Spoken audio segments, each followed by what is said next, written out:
নমস্কার কৃষ্ণপ্রেমী গুণী শ্রোতাজনেরা,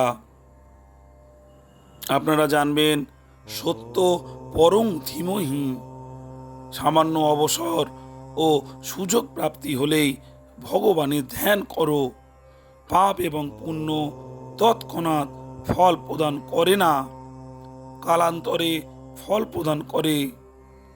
মিথ্যা বলা পাপ, কিন্তু সামান্য মিথ্যা বলাতে যদি কোনো অর্থপ্রাপ্তি বা অন্য কোনো স্বার্থ প্রাপ্তি হয়, তাহলে মোহবশে কোনো কোনো ব্যক্তি এই ভেবে মিথ্যা বলেন যে তাতে তিনি সুখী হয়ে যাবেন।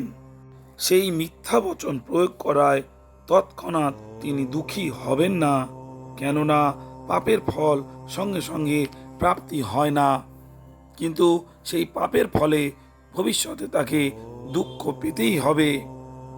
তদ্রূপ পুণ্যের ফল ও তৎক্ষণাৎ প্রাপ্তি হয় না, কালান্তরে ফল প্রাপ্তি হয়।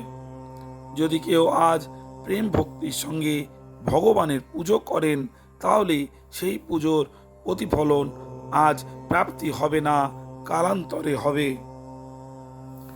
এমনটিও হতে পারে যে কোনো ব্যক্তি আজ ভগবানের পুজো করার পরে তার হয়তো জ্বর এসে গেল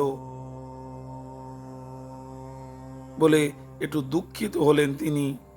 তাই স্মরণ রাখা কর্তব্য যে পাপ পুণ্যের ফল তৎক্ষণাৎ প্রাপ্তি হয় না, কালান্তরে হয়। কিন্তু যে ব্যক্তি প্রেম ভক্তির সঙ্গে ভগবানের ধ্যান করেন, এর শুভ ফল তৎক্ষণাৎ প্রাপ্ত হয়ে থাকে। তাতে সেই ব্যক্তির মন শুদ্ধি হবেই। এই সংসার যেন মতির মালা, আর ভগবান স্বয়ং সেই মালা নিজ গলায় ধারণ করেছেন।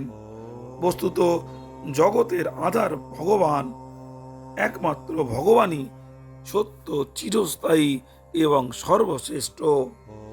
আর জগৎ সত্যের মতো মনে হয়। এই জগৎ ভিন্ন ভিন্ন ব্যক্তির নিকট ভিন্ন ভিন্ন রূপে দৃষ্ট হয়। এক বালকের নিকট জগৎ যেরূপ, এক যুবকের নিকট তদ্রূপ নয়। এক যুবক জগৎকে যেরূপ দর্শন করে, এক বৃদ্ধ তদ্রূপ করে না। পশুও জগৎকে দেখছে, কিন্তু পশু জগৎকে যেভাবে দর্শন করে, মানব জগৎকে সেভাবে করে না। গুণী শ্রোতাজনেরা, ঈশ্বর ভক্তির মধ্য দিয়ে পূর্ণ অর্জিত হবে, আর এই কলিযুগ থেকে আমাদের মুক্তি ঘটবে। নমস্কার।